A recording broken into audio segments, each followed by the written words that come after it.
عظیم اس شکل میں ہوگا کہ اللہ تبارک و تعالی دوزخ سے نجات دے کے جنت کے اندر داخلہ فرما دے گا۔ اللہ سے دعا کریں کہ اللہ تعالی ہماری دنیا اور آخرت سنوار دے، اس آیت کے مصداق ہے۔ اور تیسری آیت ہم غور کرتے ہیں کہ اور بہتر زندگی کہ ہم خود اچھا عمل کریں اور دوسرے کو اچھا عمل کرنے کا ذریعہ بن جائے۔ مثال کے طور پر کھلے الفاظ میں اب یہ بچوں کو جو آپ لوگ جمع کیے ہیں، مقصد یہ ہے کہ ان کی تعلیم ہو، تربیت ہو، ان کی دنیاوی زندگی سنورے اور اس کے ساتھ ساتھ اخروی زندگی سدھرے اور ان کے ذریعے سے اس بستی کے اندر توحید کا نور عام ہو جائے۔ مقصد یہی ہے۔ تو جو مقصد آپ لے کر اٹھے ہیں یہ بڑا پیارا مقصد ہے۔ جیسے آج ہم کہتے ہیں کوئی کاروبار زنجیر سسٹم، مثال کے طور پر کسی کمپنی میں کوئی چیز بیچنا ہے، ہم خرید لیے، ہم آپ کو بول دیے، آپ ان کو، آپ چین سسٹم۔ اس طریقے سے جتنے لوگ ہمارے ذریعے سے بنیں گے اس کا فائدہ ہم کو بھی ہوگا اور ان لوگوں کو بھی ہوگا۔ اسی طریقے سے یہ جو آپ نے ان کی تربیت یا بستی کی اصلاح کے لیے یہ قدم اٹھائے ہیں، یہ بہت اہم قدم ہے۔ ایسے لوگوں کو اللہ تعالیٰ پیشوائی عطا کرتا ہے۔ اب جو لوگ ہم میں سے یہ کام کرنا چاہتے ہیں، ہمارا فریضہ یہ ہے کہ ہم ان کا سپورٹ کریں، بچوں کے ذریعے سے، مشورے کے ذریعے سے، پیسے کے ذریعے سے، وقت کے ذریعے سے، کسی بھی حساب سے۔ تو برابر آج ہم وقت نہیں دے رہے کام کرنے کا، لیکن کسی بھی حساب سے ہم سپورٹ دیں گے تو اس اجر کے اندر اللہ تبارک و تعالی ہم کو بھی شامل کر دے۔ ابھی کل ہمارے سمجھ لیجیے چچا ہیں، محبت سے چچا بولتے ہیں، وہ بھتیجا بولتے ہیں، تو اکثر بیشتر کہیں کچھ پیسہ ویسا دینا رہتا ہے تو ہمارے ہاتھ سے دیتا ہے۔ تو میں عار محسوس کر رہا تھا تو انہوں نے کہا شیخ آپ جانتے ہیں میں آپ کے ذریعے سے کیوں مسجد میں یا کسی غریب کو پیسہ دینے لگا تھا۔ ایک تو آپ کو معلوم رہتا اور دوسرا میں چاہتا ہوں کہ جتنا اجر مجھے مل رہا ہے اب آپ کے ہاتھ کے ذریعے سے دلائیں گے تو اتنا اجر آپ کو بھی مل جائے گا۔ یعنی ان کی سوچ کتنی پیاری ہے۔ شاید ہی کسی کو سوچ وہاں تک کہ دنیا کے بارے میں ہمارے نہیں سوچ رہے ہیں بلکہ آخرت کے بارے میں اتنا خیال کر رہے ہیں کہ پیسہ تو ہم دے رہے ہیں، اگر ہم دے دیں گے تو ہم کو مل جائے گا، لیکن ہماری خواہش ہے کہ اس کے اندر آپ بھی شامل ہو جائیں۔ یہ جواب اتنا مجھے پیارا دکھا، کل پرسوں سے ایسی دل میں خوشی محسوس ہو رہی ہے۔ اللہ ان کو صحت دے، تندرستی دے، ایمان اور تقوی عطا فرمائے، دل سے دعا کریں۔ تو اسی طریقے سے اگر آج ہم وقت یا کسی وجہ سے ساتھ نہیں دے پا رہے اور ہم چاہتے ہیں جو عمل کر رہے ہیں ان کو جو ثواب ملے گا ہم کو بھی ملے۔ تو ایک واقعہ میں آپ کے سامنے، بڑا پیارا واقعہ ہے۔ امام نخعی رحمۃ اللہ علیہ ایک بڑے عالم گزرے ہیں، کسی وجہ سے اس وقت کے بادشاہ کو غصہ آیا اور اس نے قانون نافذ کیا، پولیس والوں پکڑو اور لا کر اس کو پھانسی دے۔ تلاش جاری ہو گئی، اتفاق سے وہ کہیں سفر میں نکل گئے تھے، معلوم یہ ہوا کہ وہ شہر کے بستی کے فلاں بستی میں فلاں مسجد میں آ کے نماز پڑھ گئے۔ اب پولیس والے وہاں پہنچ گئے، اب مصلی نکل رہے ہیں، ابراہیم کو نہیں، ابراہیم کو نہیں۔ ایک صاحب نکلے، آپ کا کیا نام ہے؟ ابراہیم۔ ارے تمہاری تلاش میں ہم کے پکڑ کے لے کے چلے۔ اب ان کو جس دن قتل کیا جانا ہے اس دن اعلان ہوا، سارے لوگ جمع ہوئے، امام نخعی رحمت اللہ علیہ کے گھر والے بھی آئے اور کوشش کر رہے تھے کیسے بھی اپنے بچے کو بچا لیں، اپنے شوہر کو بچا لیں، اپنے بابا کو بچا لیں، گھر کے افراد کی یہ کوشش۔ لیکن جہاں قتل کیا جانا تھا جب اس مجمع میں آئے تو ان کی عقل حیران پریشان، دیکھتی ہے عورت ہمارا شوہر نہیں ہے، ماں باپ دیکھیں گے تو ابراہیم ہمارا بیٹا، بچے دیکھتے ہمارا باپ نہیں، کیا کہتے ہیں؟ ارے یہ کیا معاملہ کیا ہے؟ اعلان تو یہ ہوا ابراہیم نخعی ہمارے بیٹے، ہمارے شوہر، ہمارے باپ کا قتل ہوگا، لیکن ان کی جگہ ہم دیکھتے ہیں تم کو بیڑیوں میں جکڑا گیا، تم کو قتل کیا جا رہا۔ تو انہوں نے کہا ہاں میرا نام بھی ابراہیم، جب تمہارے بیٹے کو، تمہارے شوہر کو، تمہارے والد کو گرفتاری کا حکم ہوا تو مجھے بھی معلوم تھا، اور پولیس والے جو پکڑے بچے، پولیس والے جب قید کر رہے تھے، گرفتار کر رہے تھے، تو مجھے یقین تھا کہ مجھے جان کر نہیں بلکہ ابراہیم نخعی کو جان کر، ہم جان بوجھ کر قید ہو گئے، کیونکہ میں سوچا کہ زندگی میں کوئی اچھا کام تو نہیں کر رہا، میرے ذریعے سے کسی کو ہدایت تو نہیں مل رہی، میرے ذریعے سے کسی تک دین تو نہیں پہنچ رہا، اگر میں قتل کیا گیا تو کوئی فرق نہیں پڑتا، گھر والے تھوڑے دن روئیں گے، لیکن ابراہیم نخعی اگر قتل کیے جاتے ہیں تو اس امت کا بہت بڑا نقصان ہوگا، ان کے ذریعے سے کتنے لوگوں کو دین پہنچ رہا ہے، ان کے ذریعے سے لوگ کتنے توحید کی طرف آ رہے ہیں، کتنے شریعت کے پابند ہو رہے ہیں، کتنے لوگ ان سے دین سیکھ کر اپنی دنیا اور آخرت سنوار رہے ہیں اور اس امت کو ترقی دے رہے ہیں۔ اگر ان کا قتل ہو جاتا ہے تو اس امت کا بہت بڑا نقصان ہوتا ہے، اس لیے میں نے اپنے آپ کو قید کرا دیا، اگر میں قتل ہو گیا تو کوئی فرق، یہ سوچ رکھنا چاہیے۔ وہاں ایک بھائی کے لیے جان دینے کے لیے تیار کیوں ہوا؟ صرف زبانی دعویٰ نہیں، عملی طور پر، کیونکہ ہم تو دین کا کام نہیں کر رہے لیکن وہ بھائی دین کا کام کر رہا ہے، تو یہی سوچ ہم وقت نہیں دے پا رہے ہیں، تو ہمیں چاہیے کم سے کم مشورہ صحیح دیں، ان کی موافقت کریں، تائید کریں، جس طریقے سے ہو سکے ان کی ہمت افزائی کریں۔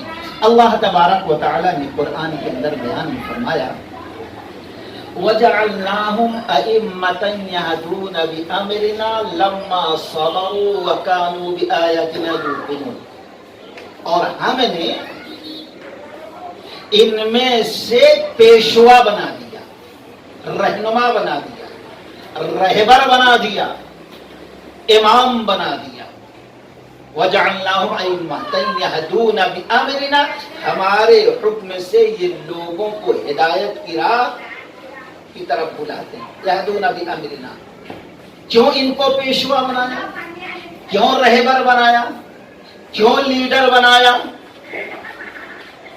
لما صبروا، جبکہ انہوں نے صبر کیا، وَكَانُوا بِآيَاتِنَا يُوقِنُونَ، اور ہماری ایک ایک آیت پر یقین۔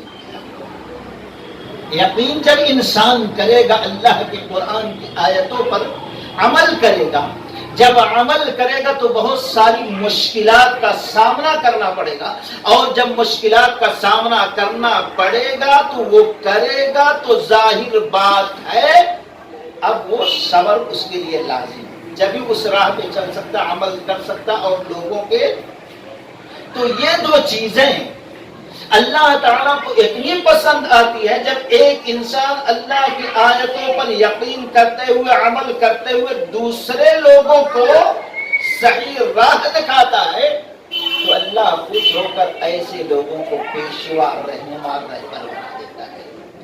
بھئی ہم کو آپ کو یقین ہے، آج نہیں تو کل مریں گے، آنکھ بند ہونے کے بعد کیا چیز کام آنے والی ہے؟ جیسا کہ آج کے درس میں حدیث آئی مشہور، جب ایک انسان مرتا ہے تو 3 چیزیں چھوڑتا ہے، مال چھوڑتا ہے، نوکر چاکر جائیداد چھوڑتا ہے، گھر والوں کو، ماں باپ بیوی بچوں کو چھوڑتا ہے، اور پھر عمل چھوڑتا ہے۔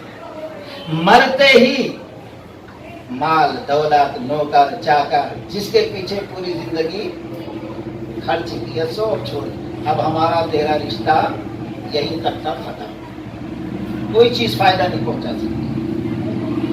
جتنے رشتے دار ہیں جو جب تک زندہ تھے ہو سکتا تھا جان دے دیں ہماری سہولت کے لیے، لیکن مرتے ہی ختم تمہارا ہمارا، فوراً نہلاؤ اور اس کو ہم سے دور کر دو، دونوں ساتھ چھوڑ دیں، صرف رہتا ہے عمل، برا عمل ہو یا اچھا۔ یہ بات رسول اللہ صلی اللہ علیہ وسلم کہہ کر یہ ترغیب دیتے ہیں، جو چیز تم کو ایک دن چھوڑ دے گی اس چیز کے پیچھے اپنی زندگی کی توانائی خرچ مت کرو، بلکہ مرنے کے بعد بھی جو تمہارے ساتھ جائے گی قبر کے اندر اس چیز کے بارے میں تم کوشش کرو اور عمل صالح کرو۔ کاش کہ ہم یہ چیز اگر جو سمجھ گئے، ظاہر بات ہے وہ دین پر عمل کریں گے اور دیکھیں گے کون سا عمل ہے جو ہمارے لیے قبر میں نور اور جنت کے باغیچوں میں سے باغیچہ بن سکتا ہے، جو مقام علیین تک ہم کو پہنچا سکتا ہے۔ یقین ہوگا جبھی۔ اب یقین کیسے ہوتا ہے؟ امام ابو داؤد رحمۃ اللہ علیہ ابو داؤد شریف کے اندر نقل کرتے ہیں، ایک مرتبہ رسول اللہ صلی اللہ علیہ وسلم نے ایک سواری کی، بات ہو گئی اتنے پہ تو آپ نے فرمایا ٹھیک ہے یہ سواری ہمارے گھر تک پہنچا دو، وہاں پر میں تم کو رقم دے دوں گا، سواری ہمارے گھر پہنچ جائے گی، تم کو رقم مل جائے گی، لے کے آ جاؤ۔ رسول اللہ صلی اللہ علیہ وسلم چل رہے تھے کہ وہ سب سواری پکڑ کے پیچھے پیچھے پیچھے چل رہا تھا، اتفاق سے ایک آدمی آ کر ٹکرایا، سواری بیچنے والے، کیا بیچ رہے؟ ہاں بیچ رہے۔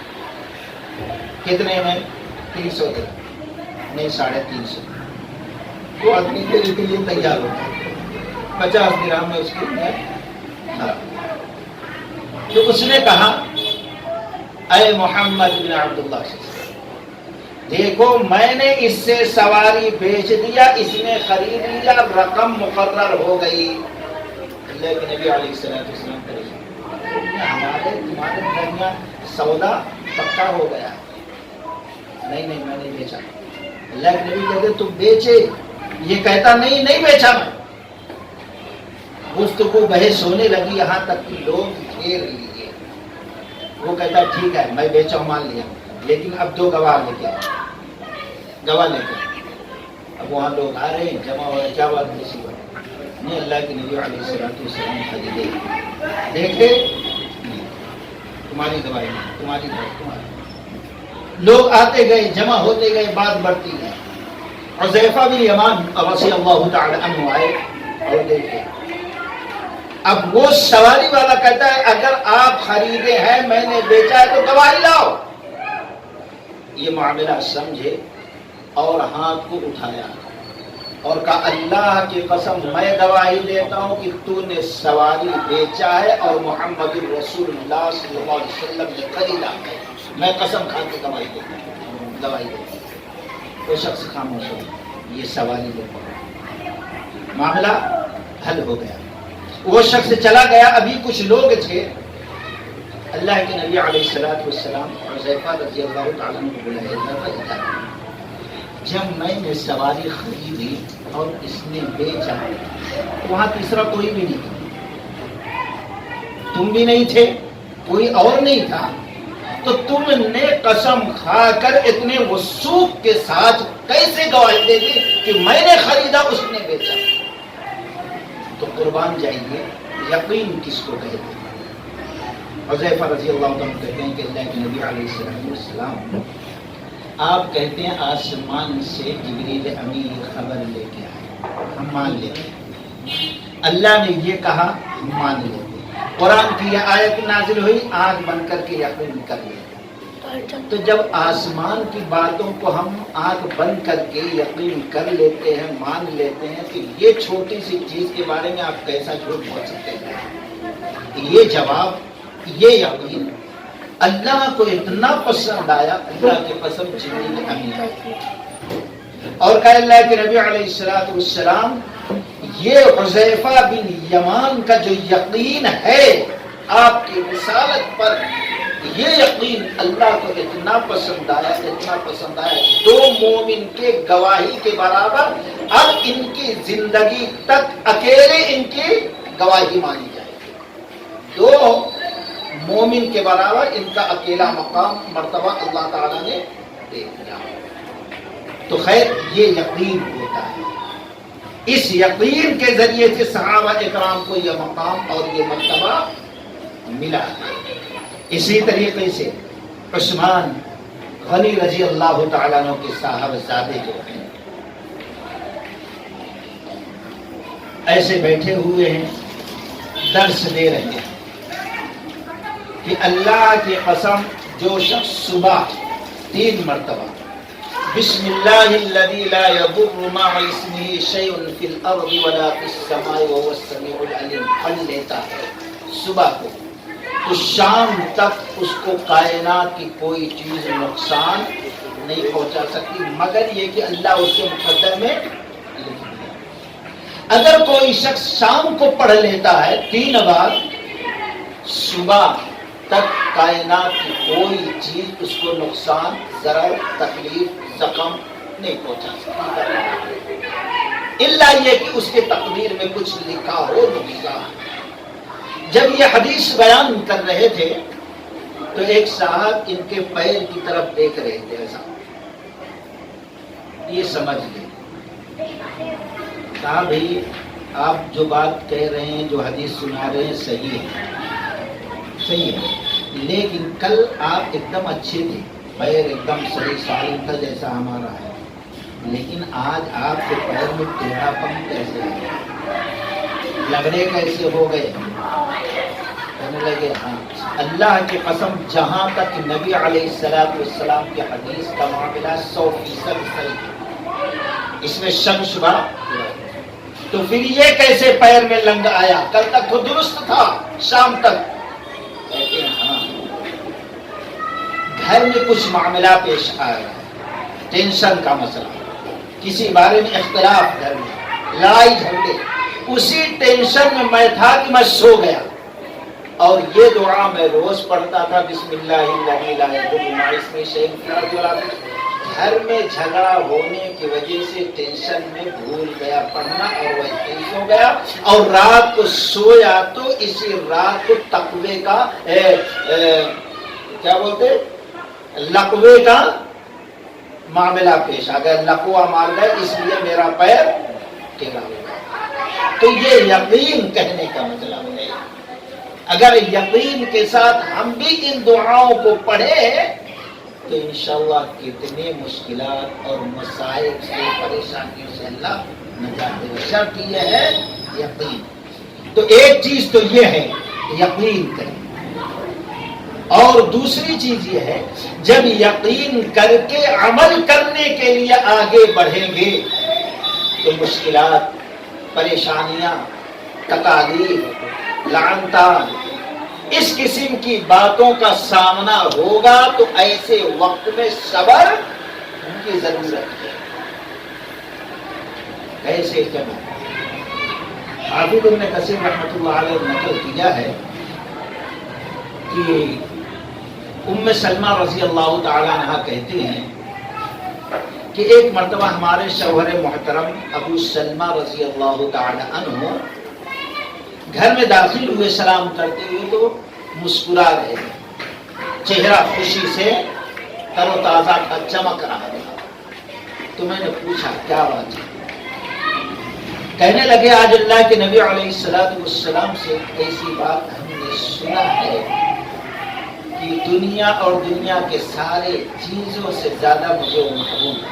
تو پوچھنے لگی کون سی چیز؟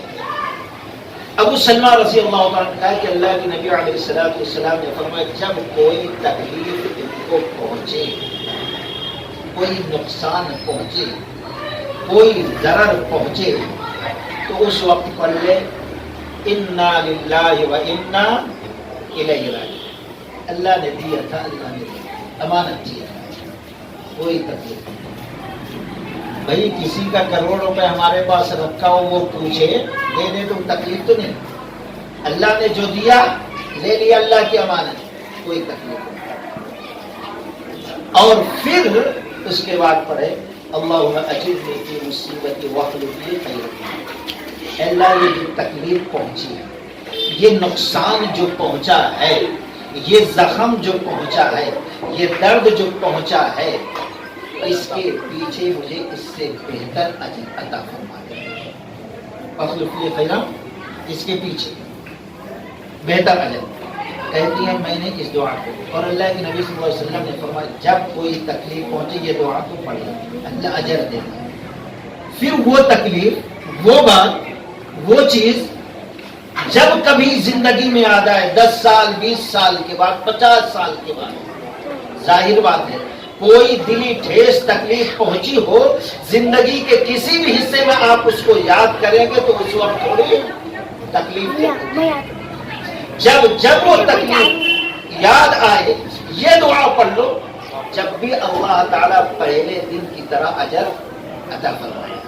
کہتی ہے میں نے دعا یاد کی، ابھی کچھ دن گزرا تھا کہ میرے شوہر محترم اللہ کو قدر انتقال ہو گیا، تو میں نے سوچا کہ میرے شوہر محترم ایسی حدیث یہ سنا ہے، لیکن اس دنیا میں میرے نزدیک میرے شوہر سے بہتر کوئی بھی نہیں۔ صحابی رسول تھے، جوان مرد تھے۔ تو کہتی ہیں پھر جب میرے شوہر سے کوئی بہتر ہو نہیں سکتا تو اس دعا کا پڑھنا بیکار ہے، نہیں پڑھنا چاہیے۔ اب اس سے بہتر ان کے پیچھے کون اچھی چیز ہم کو ان سے بہتر مل سکتا، نہیں دعا پڑھی۔ پھر خیال آیا کچھ دنوں کے بعد، نہیں جب رسول اللہ صلی اللہ علیہ وسلم نے کہہ دیا ہے پڑھنے کے لیے، اگر کو تکلیف پہنچے یہ پڑھ لے یہ دعا، تو اللہ اس سے بہتر بدلہ دیتا۔ تو اب نہ چاہتے ہوئے بھی کہتی ہے میں نے پڑھنا شروع کیا۔ اب 4 مہینے 10 دن کی عدت رہتے، کہتی ہیں دعا پڑھتے ہیں۔ جس دن میری عدت پوری ہوئی 4 مہینے 10 دن کی، اللہ کی قسم ابھی غسل سے فارغ نہیں ہوئی تھی، اللہ کے نبی علیہ السلام پہنچے اور اپنے ساتھ نکاح کا پیغام۔ جب تک دعا نہ پڑھی تھی، تکلیف پر صبر نہ کی، اس وقت تک ایک صحابی، ایک امتی کی بیوی تھی، لیکن مصیبت آئی، صبر کیا، حدیث پر یقین کیا، اس دعا کو پڑھتی رہی، تو کائنات کے سب سے بڑے امام رحمت للعالمین محمد رسول اللہ صلی اللہ علیہ وسلم کی بیوی بن گئی، اور پھر اللہ تعالیٰ نے ام المؤمنین میں ان کو شمار کر دیا کہ پورے ایمان والوں کی ہمارے نزدیک ہمارے ذاتی ماں کا جو مقام نہیں، اس سے کہیں بڑھ کر اللہ کے نبی علیہ السلام کی بیویوں کا مقام ایک مومن کی نگاہ میں ہونا چاہیے۔ تو یہ ہے اللہ تعالیٰ نے فرمایا وَجَعَلْنَا مِنْهُمْ أَئِمَّةً يَهْدُونَ بِأَمْرِنَا لَمَّا صَبَرُوا وَكَانُوا بِآيَاتِنَا يُوقِنُونَ۔ تو ام سلمہ رضی اللہ عنہ سو حدیثیں ثابت ہے، جس کے وجہ سے سمجھیے ایک پیشوائی اللہ تعالیٰ نے ان کو عطا کیا، نبی علیہ السلام کی حدیث پر یقین کرنے اور مشکلات پر صبر کرنے کی وجہ سے۔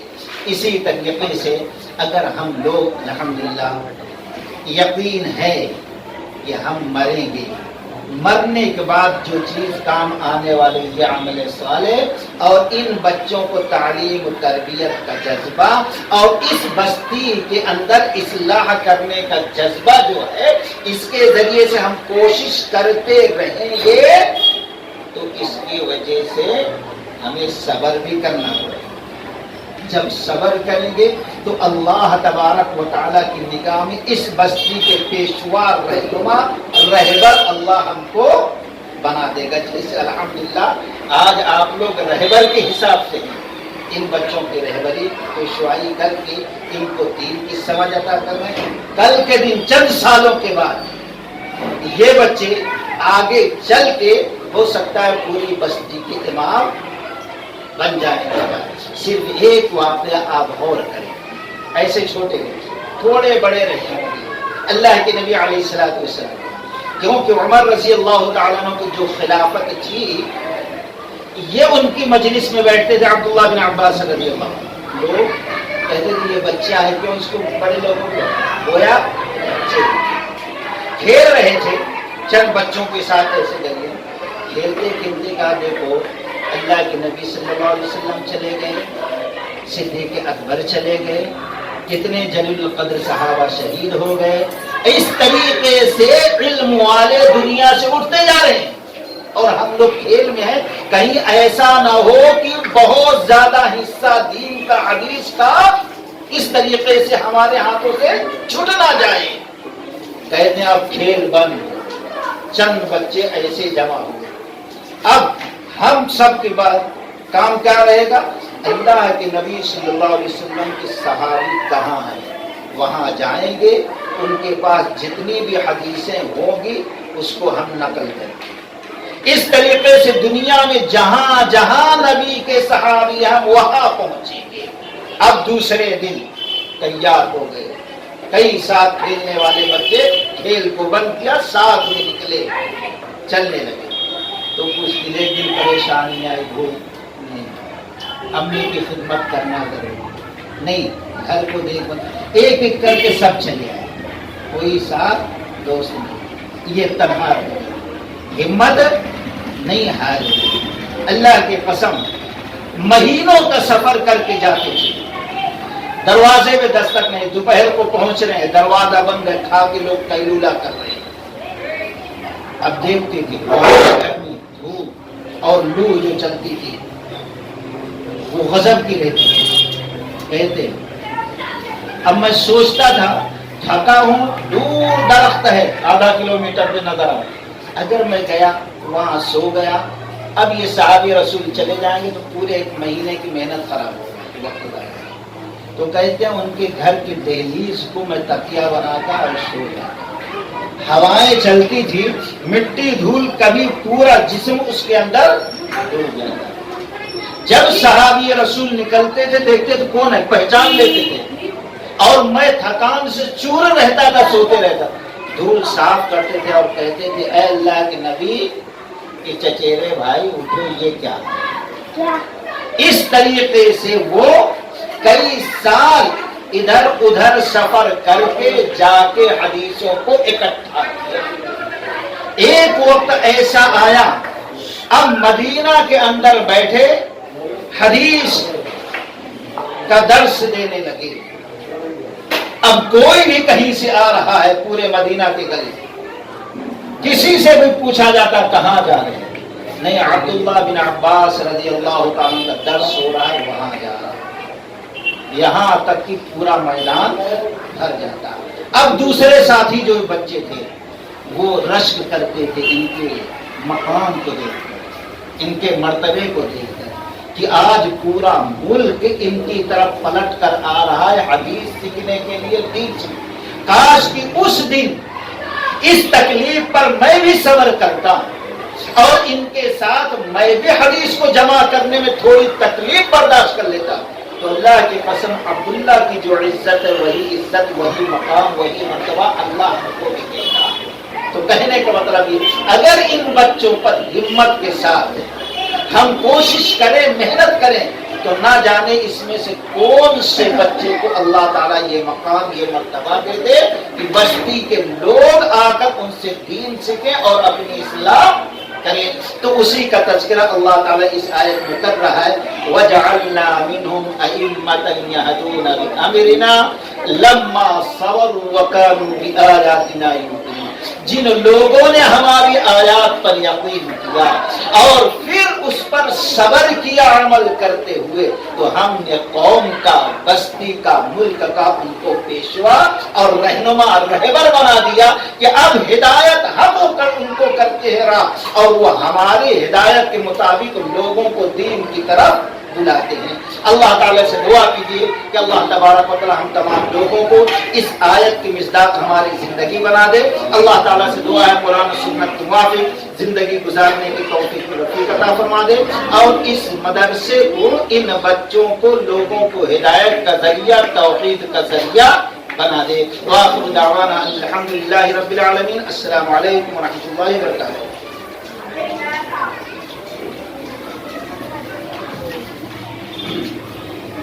الحمدللہ اللہ کے فضل و کرم سے آج کا درس اللہ شیخ صاحب کو صحت دے اور ایسی دین کی محنت, دین کا کام لے آدمی کو. اور جو بھی حضرات یہاں پہ موجود تھے اللہ سب کے آنے کو قبول فرمائے. اللہ کا فضل و کرم ہے.